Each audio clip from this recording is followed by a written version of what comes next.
sebelumnya kita sudah membahas tentang puasa Ramadan, yang mana puasa Ramadan merupakan salah satu dari berbagai jenis ibadah puasa.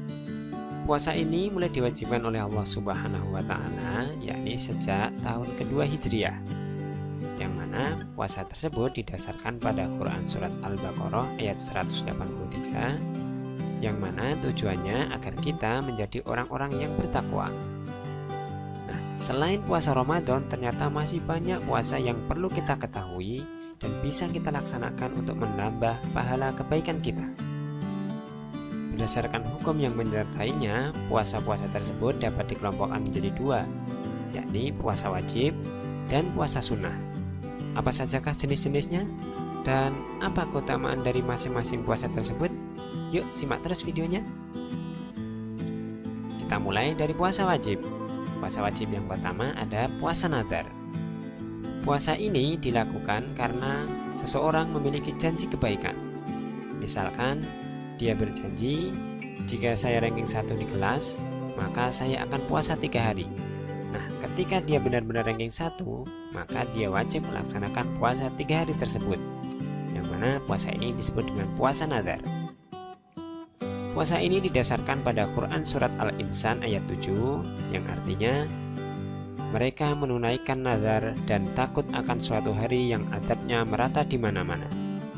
Dan perlu diketahui bahwa bernazar haruslah berupa kebaikan, tidak boleh bernazar kepada keburukan atau membuat maksiat. Yang berikutnya ada puasa qadha. Puasa qadha merupakan puasa yang dilakukan untuk mengganti puasa Ramadan yang telah terlewat, misalkan karena sakit, karena haid atau menstruasi, atau juga karena melahirkan. Batas waktu untuk mengqadha puasa yang ditinggalkan adalah sampai datang bulan puasa berikutnya. Jadi apabila kita hendak mengqadha puasa, batas waktunya hanya 1 tahun. Namun apabila sampai datang bulan puasa berikutnya dan belum terbayar juga, maka kita wajib menggantinya karena itu merupakan hutang kita kepada Allah Subhanahu wa Ta'ala.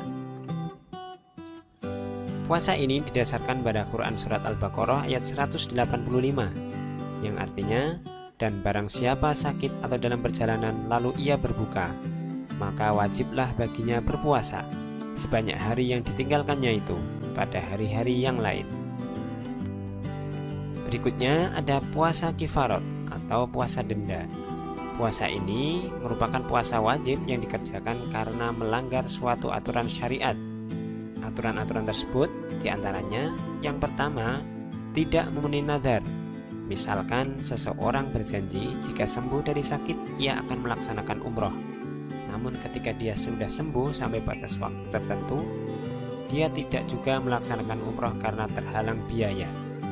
Maka wajib baginya untuk bisa membayar fidyah kepada 10 orang miskin atau berpuasa selama 3 hari. Kemudian pelanggaran selanjutnya adalah berhubungan suami istri saat puasa atau siang hari di bulan Ramadan. Maka dendanya atau kafaratnya yakni berpuasa selama 2 bulan berturut-turut. Pelanggaran selanjutnya adalah membunuh secara tidak sengaja. Misalkan saja terjadi tabrakan di jalan sehingga menimbulkan korban jiwa, maka bagi pelakunya diwajibkan membayar denda, yakni berupa memerdekakan budak atau hamba sahaya dan menyantuni keluarga yang ditinggalkan. Namun apabila tidak menjumpai budak untuk dimerdekakan, dia bisa mengganti dengan puasa 2 bulan berturut-turut dan menyantuni keluarga yang ditinggalkan. Pelanggaran selanjutnya adalah menyamakan istri dengan ibunya. Maka kafaratnya adalah memerdekakan hamba sahaya atau puasa 2 bulan berturut-turut. Selanjutnya mencukur rambut ketika ihram, tepatnya sebelum tahallul. Dendanya adalah sedekah kepada 6 fakir miskin atau puasa 3 hari. Berikutnya berburu ketika ihram. Bentuk kafaratnya atau dendanya ditentukan oleh keputusan hakim yang dinilai jujur. Selanjutnya melaksanakan haji tamato atau haji qiron. Haji qiron adalah melaksanakan haji dan umroh secara bersamaan dalam satu niat. Dan haji tamattu adalah melaksanakan umroh pada bulan haji, baru melaksanakan ibadah haji setelah selesai umroh. Kedua haji ini diperbolehkan, namun tetap harus membayar dam atau denda, yakni menyembelih seekor kambing yang pantas untuk berkurban. Apabila tidak menjumpai atau tidak mampu, dia bisa mengganti dengan puasa 10 hari, 3 hari wajib di Mekah, dan 7 hari tambahannya bisa dilaksanakan di tanah air masing-masing.